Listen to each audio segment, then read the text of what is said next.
சாய்ராம். ஷீரடி தெய்வம். அத்தியாயம் 33. உதியின் அற்புதம். 1. உதியின் தத்துவம். உதியின் தத்துவத்தை பற்றி இந்த அத்தியாயம் விளக்குகிறது. முதற்கண் ஞானிகளை தலைதாழ்த்தி வணங்குவோம். அவர்களின் கருணை நிறைந்த கடைக்கண் பார்வைகளே மலை போன்ற நம் பாவங்களையும் அழித்து நம் ஒழுக்கத்தில் படியும் தீய கரைகளையும் அகற்றி சீர்படுத்துகின்றது. அவர்களின் சாதாரண வாய்மொழியே நல் உபதேசமாக அமைந்து அழியாத இன்பத்தை நல்குகிறது.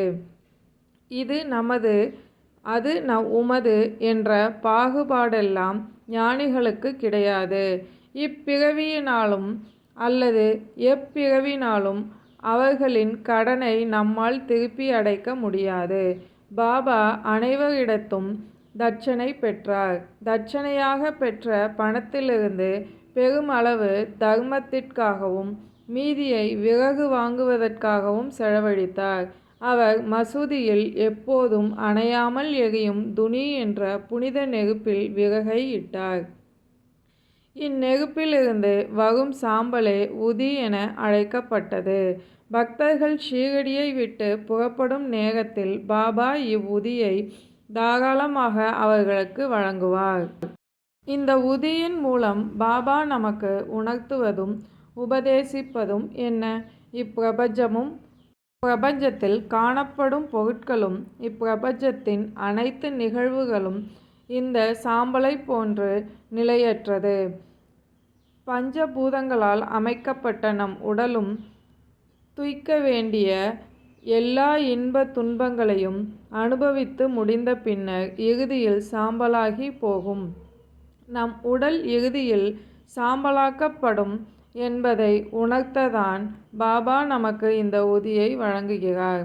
பிரம்மம் ஒன்றே நிலையான மெய்ப்பொருள். இந்த பிரபஞ்சம் நிலையற்றது. நாம் தாயென்றும் தந்தையென்றும் மகனென்றும் மகளென்றும் கொள்ளும் உறவுகள் யாரும் நமக்குடையவர்கள் இல்லை என்பதனை இதன் மூலம் உணர வைத்தார். நாம் உலகத்துக்கு வரும்போது தனியாகவே வந்தோம். அதைப்போல இவ்வுலகை விட்டு போகும்போது தனியாகவே தான் போவோம். இதுவே இந்த உதியின் மூலம் பாபா உணர்த்தும் தத்துவம் ஆகும்.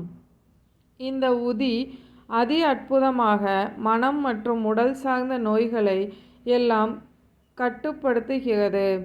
அதன் மகிமை இன்றளவும் தொடர்ந்து கொண்டிருக்கிறது. உதி மற்றும் தட்சணையின் மகத்துவம். நித்திய அனித்திய வஸ்துக்களை பகுத்துணரும் விவேகம், அனித்திய வஸ்துக்களின் மீது பற்றற்ற தன்மை ஆகியவற்றை இந்த உதி மற்றும் தட்சணையின் மூலம் பாபா மக்களுக்கு உணர்த்தினார். இதனை காதுகளில் ஓத அவர் விரும்பினார். இவ்விரண்டும் நம் இடத்தில் இருந்தால் மட்டுமே நாம் சம்சார சாகரத்தை கடக்கும் நோக்கம் வலுப்பெறும். எனவேதான் பாபா அனைவரிடமும் தட்சணையை கேட்டு பெற்றார். பக்தர்கள் அவரிடமிருந்து விடை பெறும் போது அவர்களுக்கு உதியை நெற்றியில் இட்டு உதியை பிரசாதமாகவும் அளித்து தனது வரம் நல்கும் கரத்தை அவர்கள் தலைமேல் வைத்தார். சில தருணங்களில் பாபா மகிழ்வான மனநிலையில் இருக்கும்போது ஆனந்தமாக பாடுவார். அவர் உதியை பற்றி பாடிய பாடலின் பல்லவி இது. ரமதே ராம் ஆவோஜி ஆவோஜி உதியாங்கி கோனியா லாவோஜி லாவோஜி. ஓ விளையாட்டு ராமா, வாரும் வாரும், உங்களுடன் உதி மூட்டைகளை கொண்டு வாரும் வாரும். இப்பாடலை பாபா மிகவும் இனிமையான குரலில் தெளிவாக பாடுவார். உதியை பற்றி ஆன்மீக குறிப்பாக சொல்லப்பட்ட குறிப்பு இதுவே. இவ்வுதிக்கே உரிய லௌகீக தனிமுறை சிறப்பும் உண்டு. இவ்வுதியானது மனம் மற்றும் உடலின் ஆரோக்கியத்தையும் சுபிட்சத்தையும் நல்கியது. கவலைகளில் இருந்து விடுதலை அளித்தது. பல லோகாய லாபங்களையும் அளித்தது. லௌகீக லட்சியங்களையும் அடைய உதவியது. தேல்கடி குணமானது. நாராயண மோதிராம் ஜனி நாசிக்கைச் சேர்ந்தவர். இவர் பாபாவின் சிறந்த பக்தர். இவர் பாபாவின் மற்றுமோர் அடியவரான ராமச்சந்திர வாமன் மோடக் என்பவரிடம் வேலை பார்த்து வந்தார். ஒருமுறை அவர் தன் தாயாருடன் சென்று பாபாவை தரிசித்தார். பாபா அவர் தாயாரிடம் அவரது மகன் இனி வேறு யாரிடமும் வேலை செய்ய வேண்டாம் என்றும் சுயமாக தொழில் தொடங்க வேண்டும் என்றும் கூறினார். பாபாவின் வாக்கு சில நாட்களுக்கு பின் உண்மையாயிற்று. பாபாவின் ஆசியின்படி நாராயண் ஜனி தான் பார்த்த வேலையை விட்டுவிட்டு ஆனந்தராசமம் என்ற ஓர் தங்கும் விடுதியை ஆரம்பித்தார். அது செழிப்பாக வளர்ந்தது. ஒருமுறை நாராயண் ஜனியின் நண்பரை தேள் கடித்து விட்டது. தீவிரமாக வலிக்க ஆரம்பித்தது. அவர் வலியை தாங்கிக் கொள்ள முடியாமல் வேதனைப்பட்டார்.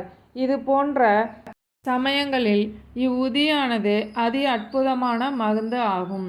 வலிக்கும் இடத்தில் அவ்வுதியை தடவினால் உடனடி நிவாரணம் கிடைக்கும் என்றெண்ணிய நாராயண் ஜனி உதியை தேடினார். ஆனால் அவர் எங்கு தேடியும் உதி கிடைக்கவில்லை. பின்னர் அவர் பாபாவின் படத்தின் முன் சென்று பாபாவை தியானித்த அவர் அங்கு எரிந்து கொண்டிருந்த ஊதுபத்தியின் சாம்பலில் இருந்து ஒரு சிட்டிகை அளவு எடுத்து அந்த நண்பரின் தேள் கடித்த இடத்தில் வலிக்கும் இடத்திலும் தடவினார். அவர் சாம்பலை தடவிய அடுத்த நொடியே வலி குணமானது. உதியின் அற்புதத்தை கண்டு உணர்ச்சி வசப்பட்ட இருவரும் பெருமகிழ்வு அடைந்தனர். பிளேக் வியாதி குணமானது.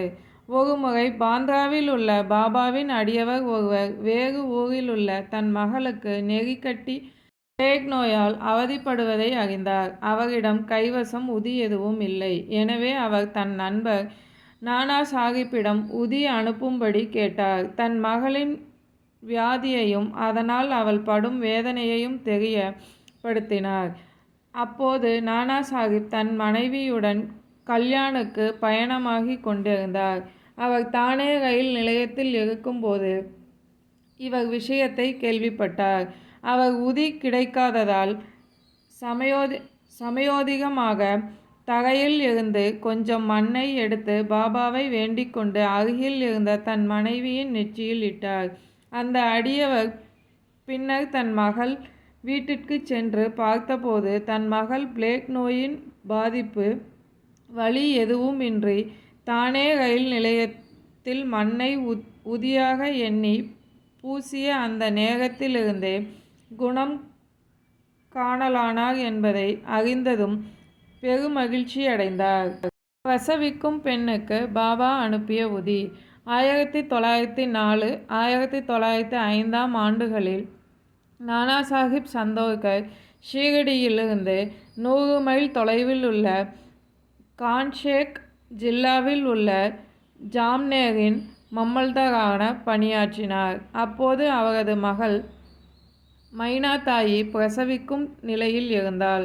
அவளது பிரசவம் சிக்கலாகி 2-3 நாட்களாக பிரசவ வேதனையால் அவதிப்பட்டு கொண்டு இருந்தாள். நானா சாஹிப் பிரசவ வேதனையால் அவதியுறும் மைனாதாயிக்கு பல பரிகாரங்கள் செய்தும் எப்பலனும் இல்லை. அப்போது அவர் பாபாவை நினைவு கூர்ந்து மனமுருகி வேண்டினார். அத்தருணத்தில் ஷீரடியில் பாபுகீர் என்ற பாபாவின் பக்தர் ராம்கீர் புவா கான்ஷேயில் உள்ள தன் சொந்த ஊருக்கு பயணப்பட நினைத்தார். அப்போது பாபா அவரை கூப்பிட்டு அவர் வீட்டுக்கு போகும் வழியில் உள்ள ஜாம்னேரில் சிறிது நேரம் தங்கி ஓய்வெடுத்து கொண்ட பின்னர் இந்த உதியையும் ஆரத்தியையும் நானா சாஹிப்பிடம் ஒப்படைக்கும்படி கூறினார். அதற்கு ராம்கீர் புவா தன்னிடம் 2 ரூபாய் மட்டும் இருப்பதாகவும் ஜால்காவன் வரைதான் ரயில் கட்டணத்திற்கு இந்த 2 ரூபாய் போதுமானதாக இருக்கும் என்றும் அங்கிருந்து 30 மைல் தொலைவில் உள்ள ஜாம்னேர் வரை செல்வது என்பது தன்னால் இயலாது என்றும் கூறினார். அதற்கு பாபா அதை பற்றி நீ கவலைப்பட வேண்டியதில்லை, அதற்கான ஏற்பாடுகள் எல்லாம் செய்தாயிற்று என்று உறுதி அளித்தார். பாபுகீர் புவாவை ராம்கீர் புவா ஏற்றிக்கொண்ட குதிரை வண்டி. பாபா பாபுகீர் புவாவிடம் உதியோடு புகழ்பெற்ற ஆகத்தி பாடலையும் கொடுத்தனுப்பினார். அந்த புகழ்பெற்ற ஆகத்தி பாடல் மாதவ் அட்ரோல் என்பவரால் புனையப்பட்டது. பின்னர் பாபுகீர் புவா பாபாவின் மொழிகளை நம்பி பாபா அளித்த அந்த இரண்டினையும் பெற்றுக்கொண்டு ஷீரடியை விட்டு புறப்பட்டார். சுமார் விடியற்காலை 2 மணி அளவில் அவர் ஜல்காவனை அடைந்தார். அப்போது அவரிடம் 2 அணா மட்டிலும் மீதம் இருந்தது. மிகவும் நெருக்கடியான சூழலில் இருந்தார் அவர். அப்போது அவர் வியப்புறும் வகையில் யார் ஷீரடியை சேர்ந்த பாபுகீர் புவா என்ற கணீர் குரலுடன் அவரை கூப்பிடும் குரல் கேட்டது. பாபுகீர் புவா தானே அவரிடம் சென்று நானே பாபுகீர் புவா என்றார். அவரிடம் அந்த குதிரை வண்டிக்காரன் தான் நானா சாஹிப்பிடமிருந்து வருவதாகவும் தான் அவருடைய வேலையாள் என்றும் தன்னை பாபுகீர் புவாவிடம் அறிமுகப்படுத்தி கொண்டான். பின்னர் அவரை ஒரு ஜோரான குதிரைகள் பூட்டப்பட்ட வண்டியிடம் அழைத்துச் சென்றான். பின்னர் பாபுகீர் புவாவை வண்டியில் ஏற்றி கொண்டு குதிரை வண்டி புறப்பட்டு சென்றது. அதிகாலை வேளையில் ஒரு ஓடைக்கரை ஓரமாக தன் குதிரை வண்டியை நிறுத்தினான் அந்த வேலையாள். குதிரைகளை அவிழ்த்து தண்ணீர் குடிக்க அழைத்துச் சென்றான். அந்த வேலையாள் பாபுகீர் புவாவை சிறிது உணவு உட்கொள்ளுமாறு கூறினான். அந்த வேலையாளின் மீசை தாடி ஆகியவற்றைக் கண்ட பாபுகீர் புவா அவனை ஒரு முகமதியன் என சந்தேகப்பட்டார். எனவே அவன் அளிக்கும் சிற்றுண்டியை பெறுவதில் அவர் விருப்பமில்லாதவராக இருந்தார். ஆனால் அந்த வேலையாள் அவர் தயங்குவதைக் கண்டதும் நான் ஒரு இந்து, நான் ஒரு சத்திரியன் என்றும் இவ்வுணவை நானா சாஹிப் தான் தங்களுக்காக அனுப்பி வைத்தார் என்றும் கூறினான். இதை ஏற்றுக்கொள்ள எவ்வித கஷ்டமோ தயக்கமோ கொள்ள தேவையில்லை என்றான். அதன் பின்னர் அச்சிற்றுண்டியை இருவரும் உண்டு முடித்ததும் மீண்டும் புறப்பட்டனர். நன்கு பொழுதும் விடியும் நேரத்தில் ஜாம்நேரை அடைந்தனர். வண்டியிலிருந்து இறங்கியதும் பாபுகீர் புவா சிறுநீர் கழிக்கச் சென்றார். வண்டியோட்டி மறைந்தான். திரும்பிய அவர் குதிரை வண்டியையும் அந்த வண்டியோட்டியையும் காணாமல் திகைத்தார். பின்னர் அருகில் உள்ள கச்சேரிக்கு சென்ற வண்டியை பற்றி விசாரித்தார். பின் மம்மல்தார் வீட்டில் இருப்பதை அறிந்து கொண்டார். நானா சாஹிப்பின் வீட்டிற்கு சென்ற அவர் தன்னை அறிமுகப்படுத்தி கொண்டார். அவரிடம் பாபா தந்த உதியையும் அந்த ஆகத்தியையும் தந்தார். இத்தருணத்தில் மைனாத்தாயின் நிலைமை கவலைக்கிடமாகி விடவே வீட்டில் உள்ளோர் அனைவரும் ஆழ்ந்த கவலையடைந்தனர். உதி பொட்டலத்தை பெற்றுக்கொண்ட மம்லத்தார். உதியை பெற்றுக்கொண்ட நானா சாஹிப் தன் மனைவியிடம் அதை கொடுத்து தண்ணீரில் சிறிது கலந்து தன் மகளுக்கு உள்ளுக்கு கொடுக்கும்படி கூறினார். அந்த ஆகத்தியையும் பாபாவின் முன் பாடும்படி கூறினார். பாபாவின் உதவி தக்க சமயத்தில் கிடைத்திருக்கிறது என்று அகமகிழ்ந்தனர். அந்த உதி கலந்த நீரை கொடுத்த சில நிமிடங்களில் பிரசவம் எளிமையாகி போனது என்றும் வந்த கண்டம் கடந்து போய்விட்டது என்றும் பிரசவிக்கும் அறையிலிருந்து செய்தி கிடைத்தது. அதன் பின்னர் பாபுகீர் புவா நானா சாஹிப்பிடம் தாங்கள் அனுப்பிய வேலைக்காரனுக்கும் குதிரை வண்டி மற்றும் சிற்றுண்டிக்கும் நன்றி என கூறினார். அதை கேட்ட நானா சாஹிப் பெரிதும் ஆச்சரியப்பட்டார். ஏனெனில் அவர் ஸ்டேஷனுக்கு யாரையும் அனுப்பவும் இல்லை, ஷீரடியிலிருந்து ஆள் வருவதும் அவருக்கு தெரியாது. தானேவைச் சேர்ந்த பி.வி. தேவ் அவர்கள் இவ்விதமான செய்தியை பற்றி நானாவின் புதல்வனான பாபுராவ் சந்தோர்கரிடமும் ராம்கீர் புவாவிடமும் முழுமையாக தெரிந்து கொண்ட பின் இதை பற்றி சாயி லீலா சஞ்சிகையில் உரைநடையாகவும் கவிதையாகவும் எழுதியுள்ளார். தொகுப்பு எண் 11, 12, 13. சகோதரர் பி.வி. நரசிம்மசாமி, மைனாத்தாய், பாபு சாஹிப் சகோதரர் இவர்களிடம் இருந்து 1/6/1936, 18/9/1936, 1/12/1936 ஆகிய தேதிகளில் வாக்குமூலம் பெற்று அடியவர்களின் அனுபவங்கள் பகுதியில் பதிப்பித்து இருக்கிறார். ராம்கீர் புவாவின் வாக்குமூலம். ஒரு நாள் பாபா என்னை அழைத்து உதி பொட்டலம் ஒன்றையும் பாபாவின் ஆகத்தி பிரதி ஒன்றையும் கொடுத்தார். அந்நேரத்தில் நான் கான்தேவ் போக வேண்டியிருந்ததால் பாபா என்னை ஜாம்னேர் போகும்படியும் உதியையும் ஆகத்தியையும் நானா சாஹிப் சந்தோர்கரிடம் கொடுக்கும்படியும் கூறினார். என்னிடம் இருப்பது 2 ரூபாய் என்றும் கோபர்காவனிலிருந்து ஜல்காவன் மேலும் ஜல்காவனிலிருந்து ஜாம்னேர் செல்வதற்கு அது எங்கனம் போதுமா என்று நான் அவரிடம் கேட்டேன். பாபா கடவுள் கொடுப்பார் என்றார். அன்று வெள்ளிக்கிழமை.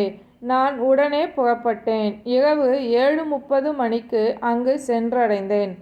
பின் ஜால்காவனிலிருந்து காலை 2:45க்கு சென்றேன். அந்நாட்களில் அங்கு பிளேக் கட்டுப்பாடுகள் விதிக்கப்பட்டிருந்தன. எனக்கோ மிகவும் சங்கடமாக இருந்தது. ஜாம்னேர் செல்வதற்கு நான் என்ன செய்ய வேண்டும் என்று எனக்கு தெரியவில்லை. அப்போது காலை 3 மணி அளவில் பூட்ஸ் டர்பன் அணிந்து கொண்டு நல்ல உடைமையுடன் கூடிய வேலையாள் ஒருவர் என்னிடம் வந்து தன்னை அறிமுகப்படுத்தி கொண்டதும் தன் குதிரை வண்டியில் ஏறச் சொன்னார். நான் திகிலுடன் வண்டியில் அமர்ந்திருந்தேன். போகும் வழியில் பாகூரில் சிற்றுண்டி உட்கொண்டேன். அதிகாலை விடிந்ததும் நாங்கள் ஜாம்னேரை அடைந்தோம். அப்போது நான் சிறுநீர் கழிக்க சென்று திரும்பிய போது குதிரை வண்டியையும் காணோம், அந்த வண்டிக்காரனையும் காணோம். அவன் மறைந்து போனான். இதனையே தன் வாக்கு மூலமாய் கூறியிருந்தார் பாபுகீர் புவா. பாபாவை கனவில் கண்ட நாராயண் ராவ். பக்தர் நாராயண் ராவ் என்பவர் பாபா வாழ்ந்த காலத்தில் தான் அவரை 2 முறை தரிசிக்கும் அதிர்ஷ்டம் பெற்றிருந்தார். பாபா காலமான 3 ஆண்டுகள் கழித்து அவர் ஒருமுறை ஷீரடி வர விரும்பினார். ஆனால் அவரால் வர இயலவில்லை. பாபா மகா சமாதி ஆகி ஓராண்டின் முடிவில் நோய்வாய்ப்பட்டு மிகவும் அவதியுற்றார். மேற்கொண்ட சாதாரண சிகிச்சைகள் எதுவும் அவருக்கு பயனளிக்கவில்லை. எனவே தன் நோய் குணமாக அல்லும் பகலும் பாபாவையே தியானித்து கொண்டிருந்தார். ஒரு நாள் இரவு அவர் கனவில் ஒரு காட்சி கண்டார். பாபா நிலவறை ஒன்றிலிருந்து வெளிவந்து அவருக்கு ஆறுதல் அளித்து, கவலைப்படாதே, நாளையிலிருந்து நீ குணமடைவாய், 1 வாரத்திற்குள் நீ நன்றாக நடமாடுவாய் என்று கூறினார்.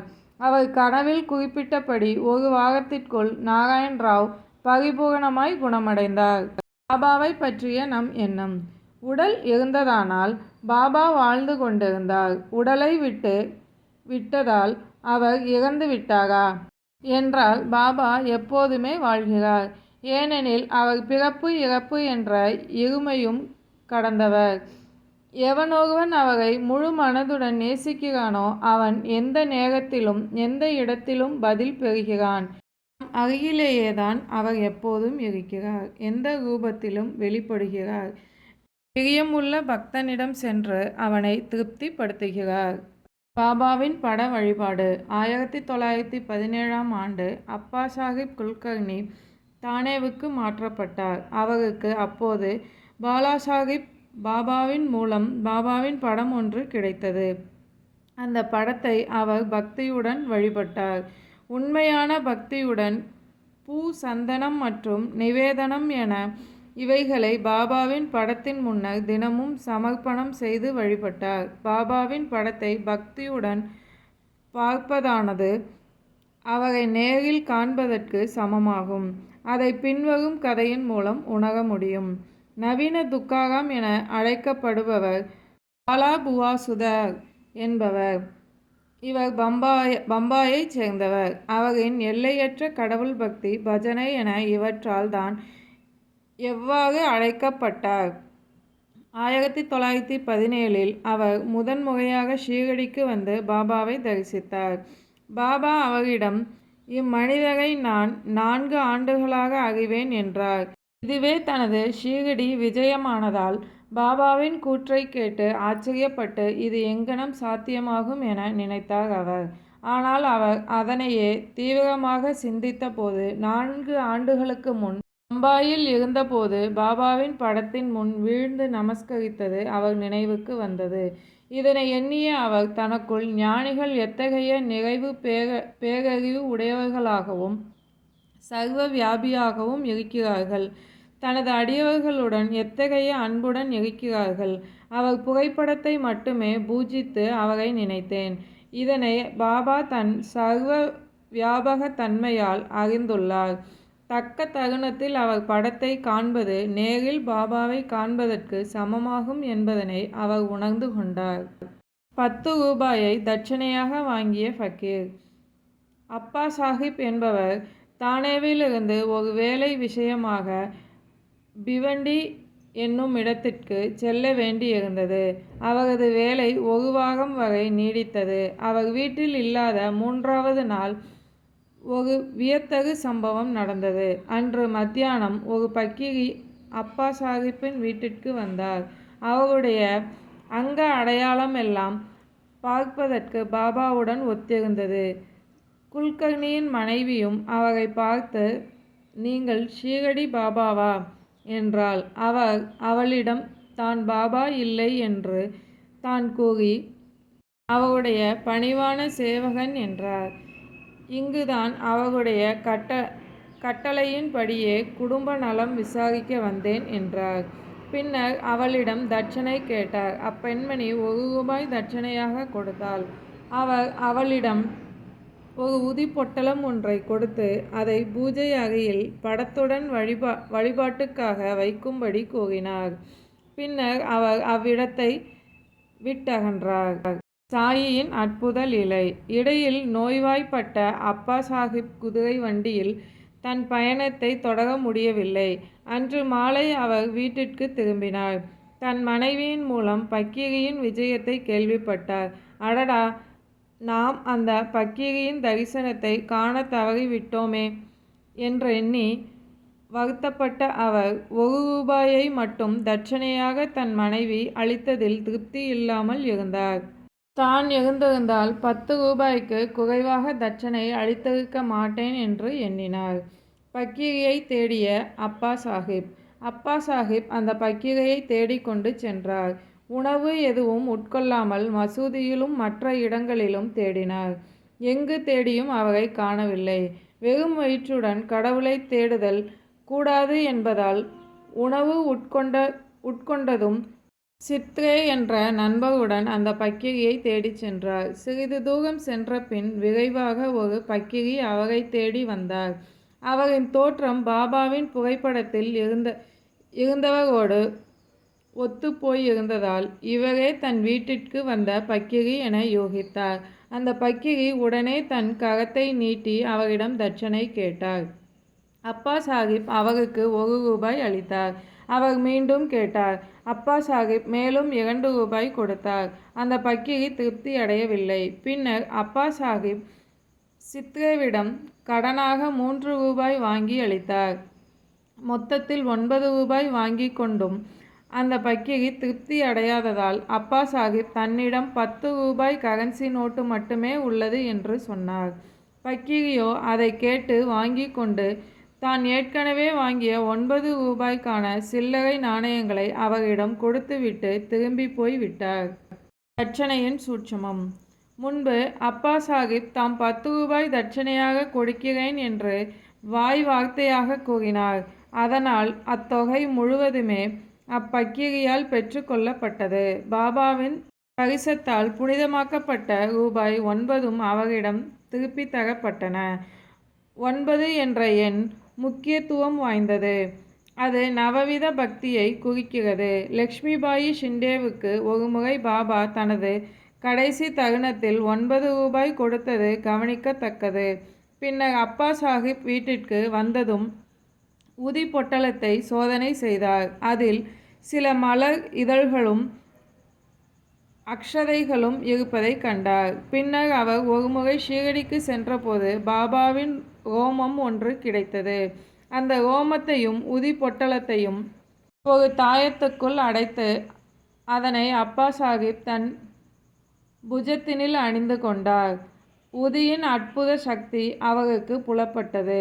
அவர் ஒரு புத்திசாலியாக பணியாற்றிய போது ரூபாய் 40 மட்டுமே சம்பளமாக பெற்று வந்தவர் பாபாவின் படமும் உதியும் கிடைக்கப்பெற்ற பின்னர் 40ஐ காட்டிலும் பல மடங்கு அதிகமாக அவர் சம்பளமாக பெற்றார். அதிக ஆற்றலும் செல்வாக்கும் படைத்தவர் ஆனார். அவர் ஆன்மீக முன்னேற்றமும் அதி தீவிரமானது.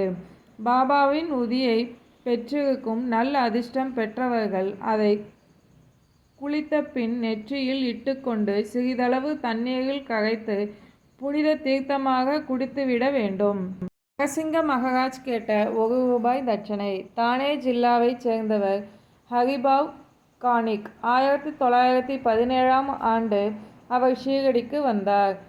குரு பூர்ணிமா தினத்தன்று உரிய சம்பிரதாயங்களுடன் பாபாவை வணங்கினார். பாபாவுக்கு உடைகளையும் தட்சணைகளையும் சமர்ப்பித்தார். ஷாமா மூலமாக பாபாவிடம் விடை பெற்று கொண்டார். விடை பெற்ற அவர் மசூதியின் படிகளில் இறங்கி கொண்டிருக்கும் போது இன்னும் ₹1 பாபாவுக்கு தட்சணை கொடுக்க விரும்பினார். எனவே சற்றே அவர் திரும்பி மீண்டும் மசூதி படிக்கட்டில் ஏறும்போது கவனித்த ஷாமா விடை பெற்று கொண்டதால் அவர் புறப்படும்படி கண் ஜாடை காட்டினார். எனவே ஹரிபாவ் வீட்டிற்கு புறப்பட்டு போனார். போகும் வழியில் காலாராமர் கோவிலுக்கு போக எண்ணினார். கோவிலின் கதவின் அருகில் நரசிங்க மகராஜ் என்பவர் தன் அடியாருடன் அமர்ந்திருந்தார். அவர் தன் அடியவர்களை அவ்விடத்திலேயே விட்டுவிட்டு ஹரிபாவிடம் அவர் மணிக்கட்டை பிடித்து எனது ₹1 கொடு என்றார். கானிக் வியப்படைந்தார். ஹரிபாவும் வியப்புடன் ₹1 தட்சணையை நரசிங்க மகராஜிடம் அளித்தார். பாபாவுக்கு தான் அளிக்க நினைத்த காணிக்கையை பாபா நரசிங்க மகராஜின் மூலம் வாங்கி கொண்டதாக ஹரிபாவே எண்ணினார். இக்கதையின் மூலம் ஞானிகள் அனைவரும் ஒருவரே என்பதும் அவர்கள் எங்கனம் ஒருங்கிணைப்புடன் செயல்படுகிறார்கள் என்பதையும் நாம் உணர்ந்து கொள்கிறோம். ஓம் சாய்ராம். சாயின் வார்த்தைகள் மீது நம்பிக்கை வைப்போம்.